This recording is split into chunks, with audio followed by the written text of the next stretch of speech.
I was born in the mid-'80s, and I loved watching TV dramas when I was growing up. Whenever I saw the female lead in a white wedding dress, walking down the aisle with the man she loved, and the man saying to her, "I'll protect you for the rest of your life and make you happy," I'd be filled with envy. I was convinced that being with the one you love, having a lovely child, and living together as a harmonious family, that was the happiest life. When I grew up, I met a young man who was mature and steady. He was especially considerate of me, tolerant of my willfulness, and always did romantic things for me, like buying me little gifts. He promised he would always treat me well and never let me be the slightest bit wronged. Although his family was very poor, and my parents were strongly against our marriage, I married him without a second thought. After we got married, we had a lovely son, and my husband was still just as considerate. He took care of all our family matters, big and small, so I barely had to worry about a thing. I stayed home to look after our child and do the housework, preparing delicious meals for him every day before he came home, and doing my best to be a good wife. This married life made me feel very content, and I thought I was the happiest woman in the world. When our child was 7 months old, I accepted Almighty God's gospel of the last days. By reading God's words, I came to know the origin of mankind's fall, how Satan corrupts people, and how God works step by step to save people. I understood many truths I hadn't understood before. I felt that believing in God was wonderful, and I hoped my husband would believe in God with me. But to my surprise, when my husband found out I believed in God, he flew into a rage.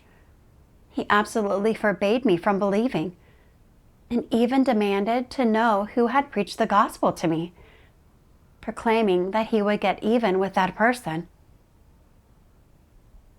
Seeing my husband's attitude, I was heartbroken. I was afraid that he would argue with me every day because of my faith, that our relationship would be ruined, and that I would lose my marriage. I felt a bit weak, and I didn't have such great motivation in my faith anymore. A few days later, a sister learned about my state and read a passage of God's words to me. Almighty God says, "Every step of work that God does on people externally appears to be interactions between people, as if born of human arrangements or from human disturbance. But behind every step of work and everything that happens is a wager made by Satan before God, and they require people to stand firm in their testimony for God. Take when Job was tried, for example.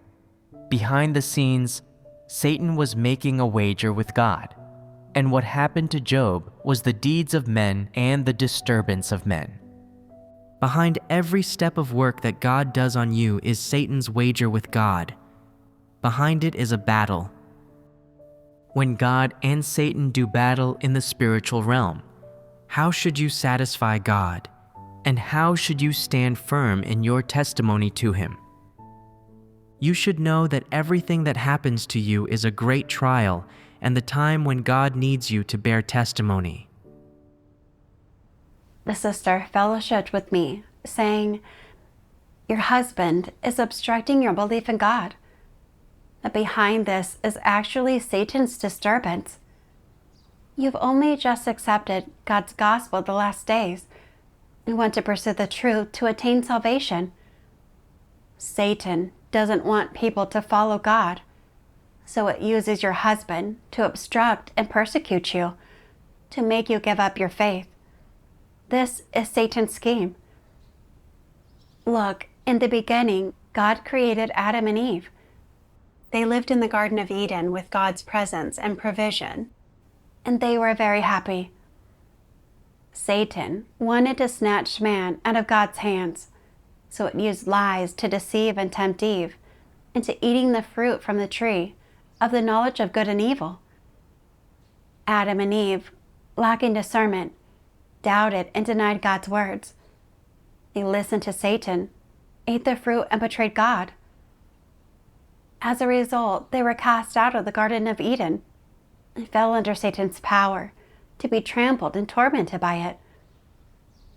Satan is using your husband to persecute and obstruct you. We must see through Satan's scheme and stand firm in our testimony for God. After listening to the sisters' fellowship, I understood. Since I wanted to believe in and follow God, Satan would do everything it could to obstruct me. It was trying to use my husband's persecution to make me give up my faith. If I went along with my husband and stopped believing, I would be betraying God. I couldn't fall for Satan's trick. No matter how my husband persecuted me, I could not give up my faith in God. After that, whenever my husband wasn't home, I would secretly read God's word and go out to gatherings. A year later, I was elected to be a watering deacon. Through attending gatherings, reading God's words, and listening to the brothers and sisters fellowship about their experiential understanding of His words, I became more and more convinced that believing in God is the right path in life, and I became more active in doing my duty. However, I was still constrained by my husband. Sometimes, if a gathering ended a little late, I would become restless, worried that my husband would get angry and quarrel with me when he came home and didn't see me. So as soon as gatherings were over, I would rush home as fast as I could. Once I got home, I'd hurry to cook and get everything in the house in order. To avoid any unpleasantness with my husband, I never did devotionals when he was home. Each time, I'd wait until he left before I dared to take out my books of God's words. And as soon as I heard a noise outside the door, I'd quickly hide them. Later, the church work got busier and busier, and sometimes I would get home late. One time, a gathering ended late, and I wasn't able to pick up our child from kindergarten on time. So the teacher called my husband. When I got home, he angrily asked me where I had been. I didn't want to lie to him, and I also wanted to take the opportunity to tell him what I had gained since I started believing in God. But to my surprise, after hearing me out, he said furiously, "Was it your dad who preached this God stuff to you?" as he started to dial my dad's number. I wanted to have a proper talk with him, but he was furious. I asked him, "As a believer in God, I don't smoke, drink, or play mahjong, and I certainly don't do anything improper. Why do you hate believing God so much?" He gave a scornful laugh and questioned me. "Didn't you learn in school that humans evolved from apes? How can there be a God? Where is God? If there is a God, let him strike me dead right now." I was utterly shocked by my husband's words, and I quickly warned him not to talk so recklessly. But he just burst out laughing and said, "Your belief has driven you crazy. How can there be a God? You can smoke, drink, play mahjong, and do whatever you want, but you just can't believe in God. I'll ask you one more time. Do you want God or this family?" I said, "My faith in God is solid."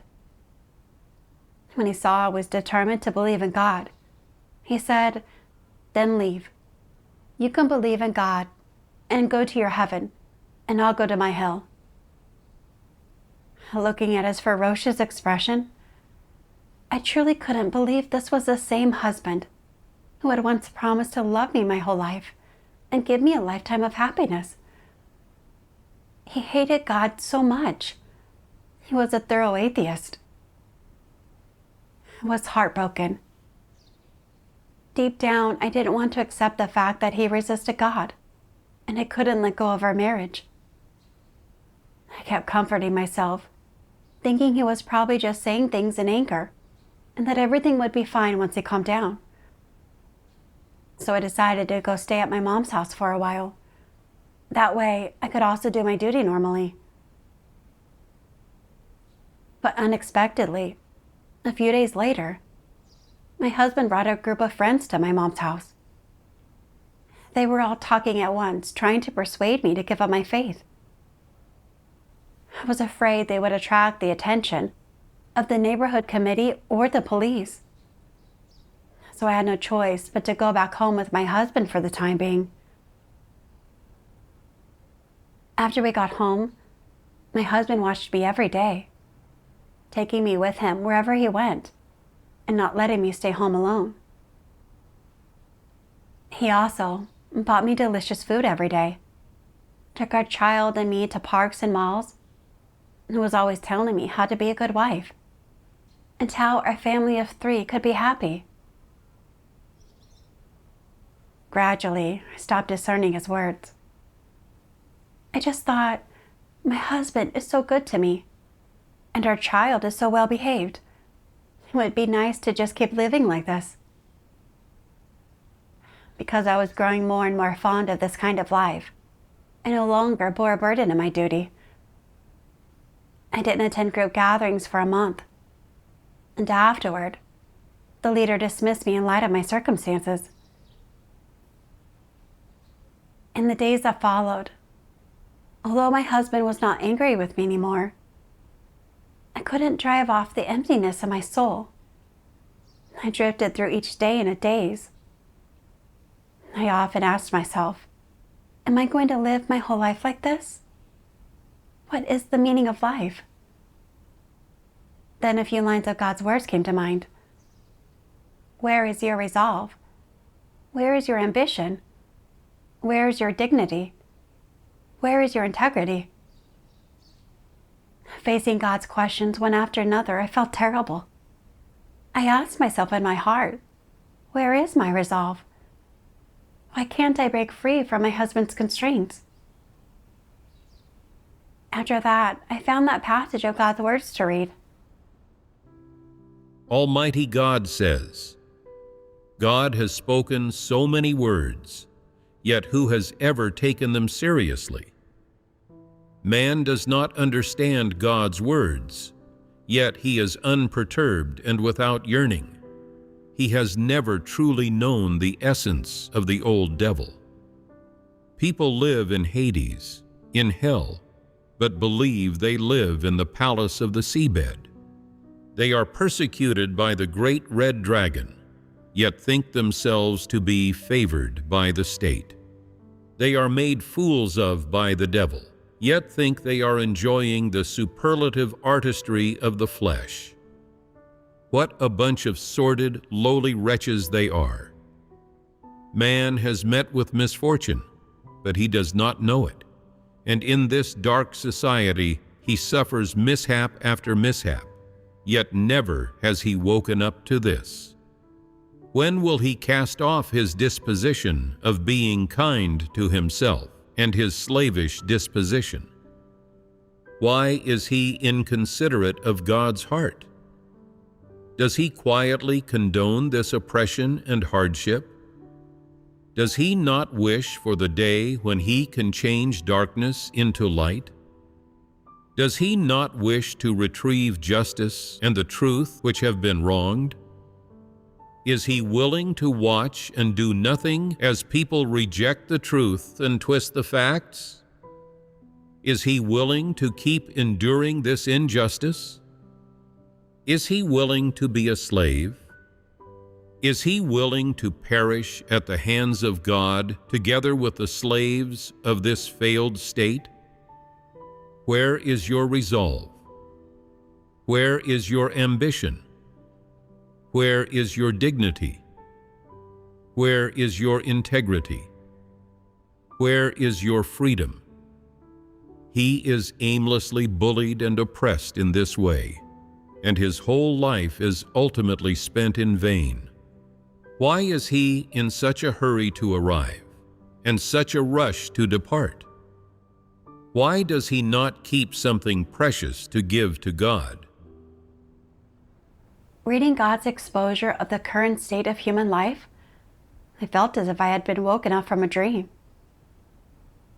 I used to think that a family of 3 living together in harmony was the most wonderful life. But was that really the case? Believing in God is a perfectly natural and justified thing.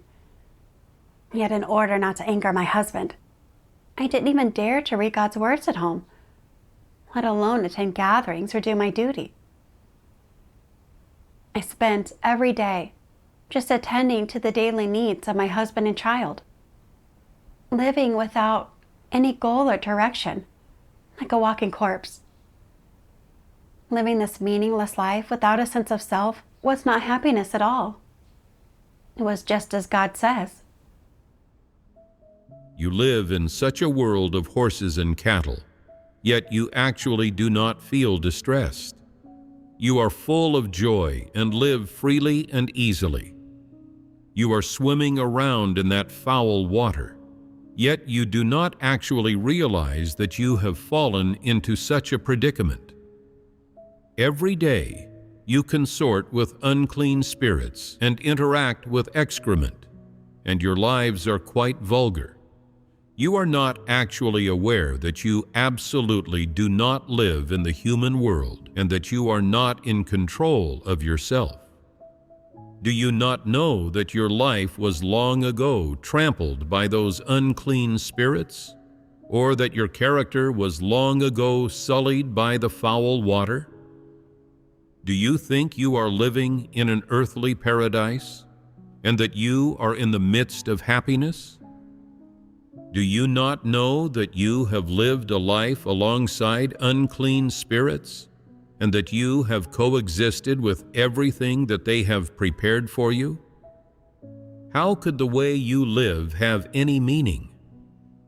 How could your life have any value?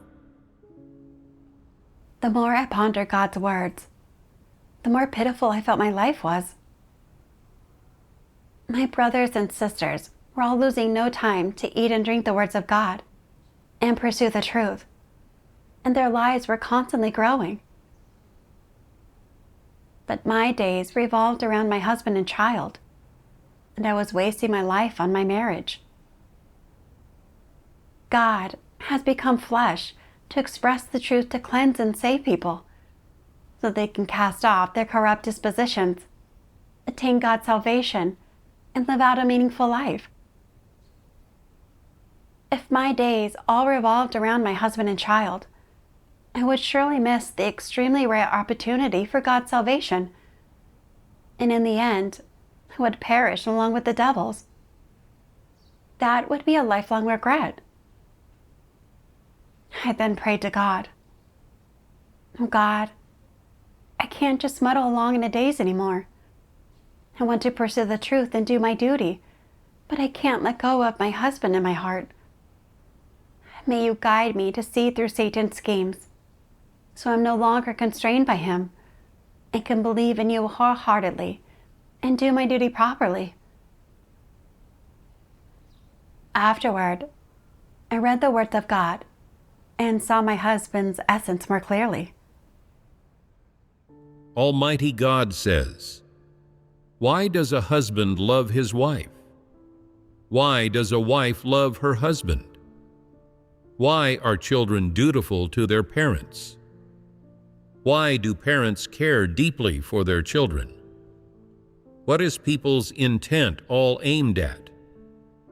Isn't it all aimed at fulfilling their own plans and selfish desires? Suppose someone becomes infuriated and gets angry when God is mentioned. Have they seen God? Do they know who God is? They don't know who God is, don't believe in Him, God has not spoken to them, and God has never provoked them. So why would they be angry? Could we say that this person is wicked? Worldly trends, eating, drinking, and pleasure-seeking, and worshiping celebrities, none of these things would anger such a person. However, at the very mention of the word God, or of the truth of God's words, they get angry. Does this not constitute having a wicked nature? This is sufficient to prove that this is their wicked nature. God's words woke me up. My husband had no real love for me at all. His so-called love was conditional. I thought about why my husband used to be so accommodating to me. It was because his family was very poor, and he didn't give me a betrothal gift when we got married. While my looks and family background were both better than his, he felt proud to be seen with me. Plus, after we got married, I did the laundry, cooked for him, and gave him a child. And I was considerate and took care of him in every aspect of life. After I started believing in God, because the CCP was arresting Christians, he was afraid that if I got arrested, he would lose face. So he became cold toward me, often got angry with me, and even tried every way he could to stop me from believing in God. How was that loving me? It was clearly just controlling and using me. I had been blinded by so-called love, thinking my husband truly loved me. I was so foolish. The moment God was mentioned, my husband would see red and fly into a rage, even saying things that denied and scorned God. He was a devil who hated and resisted God. To make me give up my faith, he used both hard and soft tactics, and even said I could eat, drink, be merry, and play mahjong. Anything but believe in God and walk the right path. Devils are just that twisted. In the past, I saw him as mature, steady, and tolerant of me in every way, and I thought he was a man I could entrust my whole life to. But now I saw it clearly. That was all just an illusion. I didn't have the truth and couldn't discern people. I had been deceived by his sweet talk all along. I was so blind. And then I thought of God's words. Believers and non-believers are inherently not compatible. Rather, they are opposed to one another.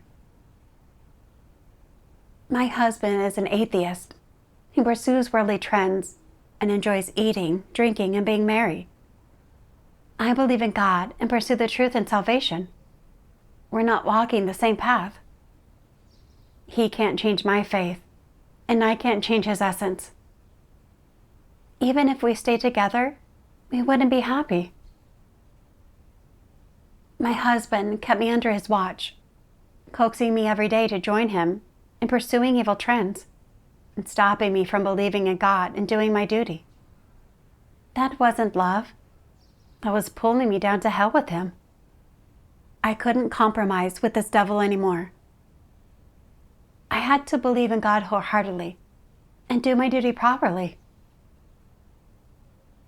After that, I went out and did my duty as normal.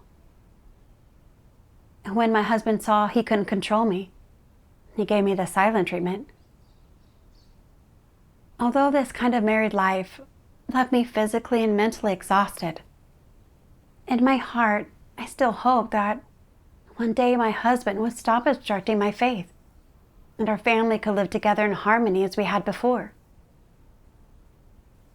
Later I pondered, why can't I let go of this marriage in my heart? And then I read the words of God. Almighty God says, "The pernicious influences and futile thinking left deep in the human heart through thousands of years of national spirit have bound and chained people, leaving them without an iota of freedom, with no ambition or perseverance, and no desire to make progress, having them instead remain negative and regressive, entrenched in a slave mentality, and so on. These objective factors have imparted an indelible, filthy, and ugly cast to the ideological outlook, aspirations, morality, and disposition of humanity. Humans, it would seem, are living in a dark world of terrorism, and none among them thinks of transcending it, or thinks of moving on to an ideal world. Rather, they spend their days with a sense of contentment toward their lot in life, bearing and raising children, striving, sweating, going about their labor, and dreaming of having a comfortable and happy family, of conjugal affection, of filial children, of joy in their twilight years, and of peacefully living out their lives. For tens of thousands of years until now, people have been squandering their time in this way, with no one creating the most splendid of all human lives, intent only on mutual slaughter, the race for fame and gain, and intriguing against one another in this dark world. Who has ever sought after God's intentions? Has anyone ever heeded the work of God? All the parts of people occupied by the influence of darkness have long since become human nature, and so it is quite difficult to carry out the work of God, and people have even less heart to pay attention to what God has entrusted to them today. After reading God's words, I understood. After being corrupted by Satan, people are bound and shackled by various traditional cultural ideas and feudal thoughts. They make a loving marriage and raising children the goal of their lifelong pursuit. And this has been passed down from generation to generation. On top of that, all sorts of TV shows, films, and literary works promote ideas like love is supreme and holding hands and growing old together. As a result, people believe that pursuing a happy marriage is the most important thing. I had also taken these ideas to heart and made having a happy marriage my life's goal. After we married, my husband was always creating little romantic moments and was both considerate and caring toward me. And so I felt incredibly content. I thought that being able to spend my whole life with him made life worthwhile. To maintain our happy marriage, I learned to cook, stayed home to raise our child, and did my best to be a good wife and mother, pouring all my time and energy into our marriage and family. I saw marriage as my destination in life and felt that giving everything for it was what I was supposed to do. After finding God, I understood many truths and mysteries from His words. I also knew that as a created being, I ought to worship the Creator and fulfill my duty. However, I was afraid that believing in God would anger my husband and I'd lose our marriage. So I was often distracted during gatherings and didn't dare to read the words of God or listen to hymns at home. To maintain my relationship with my husband, I put my duty aside and even regretted doing it. I was tightly bound by satanic ideas like a woman's marriage is her lifelong destination, a happy marriage is the greatest happiness, and holding hands and growing old together. I couldn't tell the difference between positive and negative things, and I readily gave up my duty to pursue a happy marriage. If I continued like this, I would ultimately perish along with Satan. Thinking about it, even if I could live a harmonious life with my husband, What meaning would there be in that? It wouldn't fulfill my duty as a created being, nor would I understand the truths I was supposed to understand. Wouldn't living my whole life in a muddle just be a waste of time? Then I thought of God's words. For tens of thousands of years until now, people have been squandering their time in this way, with no one creating the most splendid of all human lives. The life I was pursuing was a meaningless one, and I couldn't help but reflect. What is the most beautiful life? How should a person really live for their life to have meaning? Then I read 2 passages of God's words and found a direction for my life in them.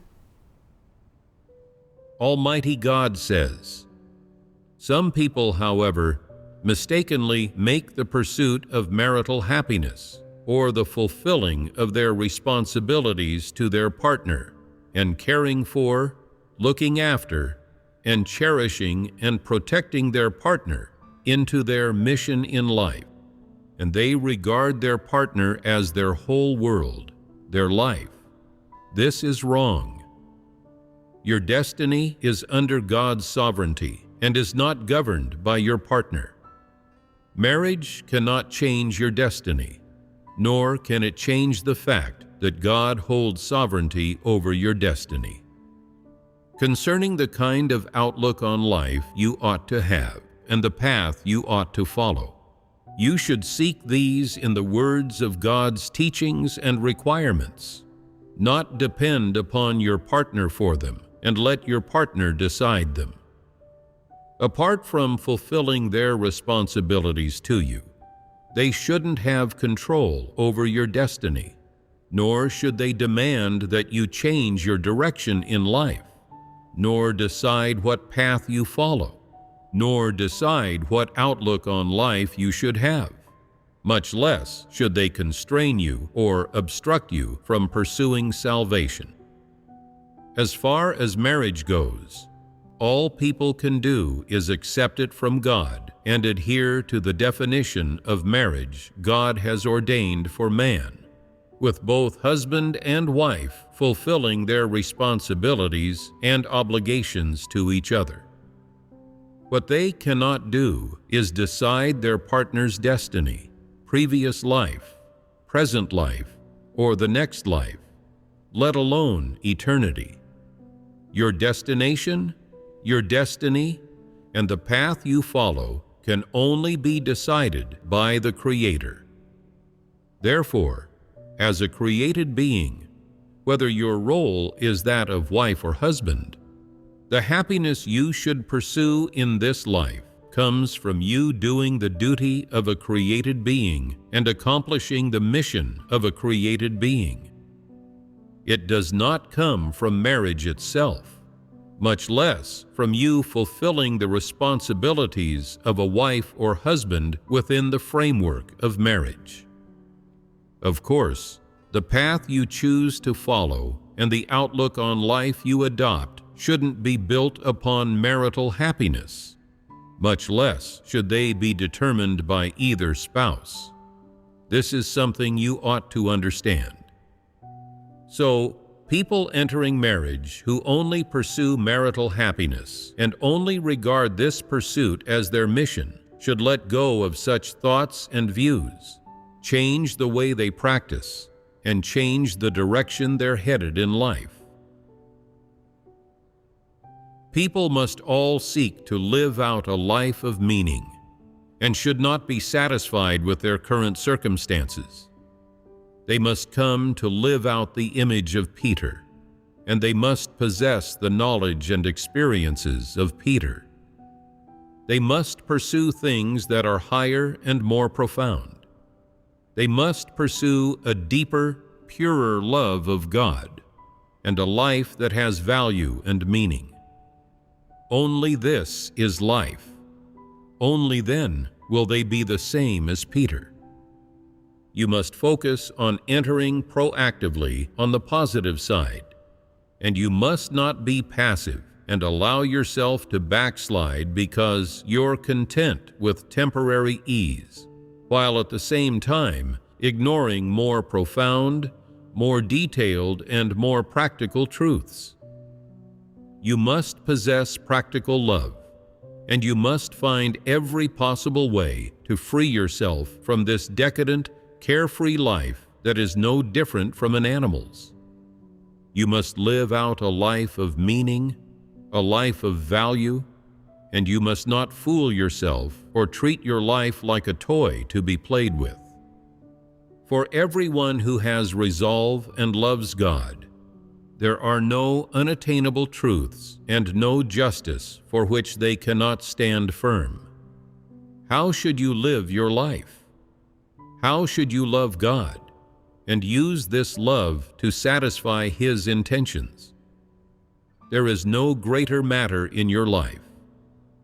Above all, you must have this kind of resolve and perseverance, and should not be a spineless weakling. You must learn how to experience a meaningful life and experience meaningful truths, and should not treat yourself perfunctorily in that way. Without you realizing it, your life will pass you by. After that, will you still have this kind of opportunity to love God? Can man love God after he is dead? You must have the same resolve and conscience as Peter. You must live a meaningful life and not play games with yourself. As a human being and as a person who pursues God, you must consider and approach your life carefully, considering how you should offer yourself to God, how you should have a more meaningful faith in God, and how, since you love God, you should love Him in a way that is more pure, more beautiful, and more good. You must suffer hardship for the truth. You must sacrifice yourself for the truth. You must endure humiliation for the truth. And you must undergo more suffering for the sake of gaining more of the truth. This is what you should do. You must not throw away the truth for the sake of the enjoyment of family harmony, and you must not lose a lifetime of dignity and integrity for the sake of temporary enjoyment. You should pursue all that is beautiful and good, and you should pursue a path in life that is more meaningful. If you lead such a mundane and worldly life and do not have any goal to pursue, isn't this wasting your life? What can you gain from such a life? You should forsake all enjoyments of the flesh for the sake of one truth, and should not throw away all truths for the sake of a little enjoyment. People like this have no integrity or dignity.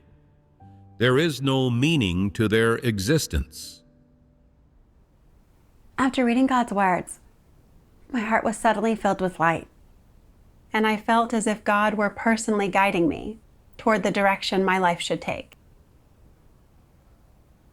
I understood that marriage is not my destination, and that within the framework of a marriage, a husband and a wife are just fulfilling their responsibilities to each other and providing companionship and care.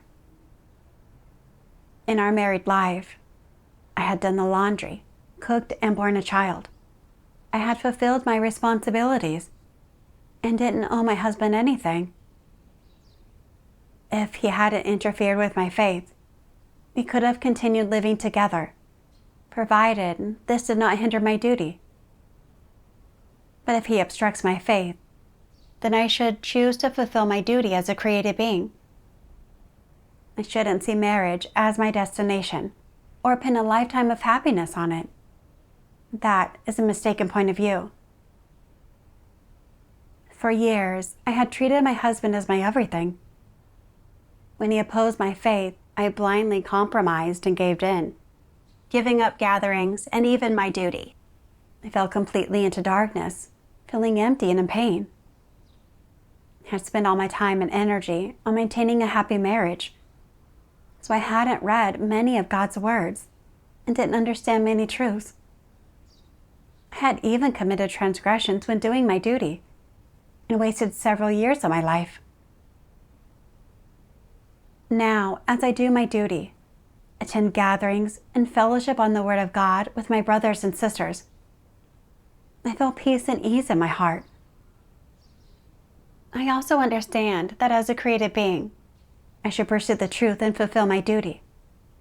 This is the life I should pursue. I thought of how Peter faced persecution from his parents for his faith, but he refused to be constrained by his family and resolutely chose to follow God. In the end, he completed God's commission and gained God's approval.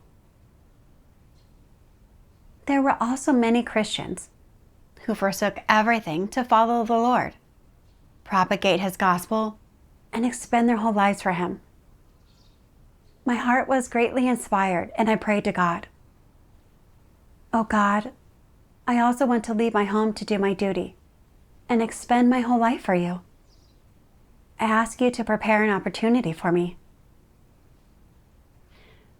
A year later, when my husband saw that I was still determined to believe in God and do my duty no matter how he tried to stop me, he asked for a divorce. I said calmly, "Then let's go our separate ways and part amicably." When my husband saw that I was serious, he backed down. He agreed to let me leave home to do my duty, but wouldn't divorce me. When I left home, I felt like a bird freed from its cage, finally free to fly. I can sing hymns whenever I want, eat and drink the words of God whenever I want, and I don't have to worry about anything, even if I come back late after finishing my duty. Every day, I find great enjoyment in my heart, attending gatherings and doing my duty with brothers and sisters. This kind of life feels especially fulfilling and happy. Now, I do my duty full-time every day. I train in various duties, and I have a greater and more practical understanding of the truth principles than before. I've also made some gains in my life entry. I have generally come to appreciate that true happiness doesn't come from a happy marriage. Instead, knowing the Creator, fulfilling the duty of a created being to complete your mission and responsibilities, and understanding the truth to walk the path to salvation, that is true happiness. At the same time, I feel especially fortunate that in this vast sea of humanity, God has graced me by bringing me back to His house, guiding me to understand the truth, and saving me from the whirlpool of marriage. From the bottom of my heart, I thank God for His salvation, and I resolve to earnestly expend myself for God from now on and live out a meaningful life.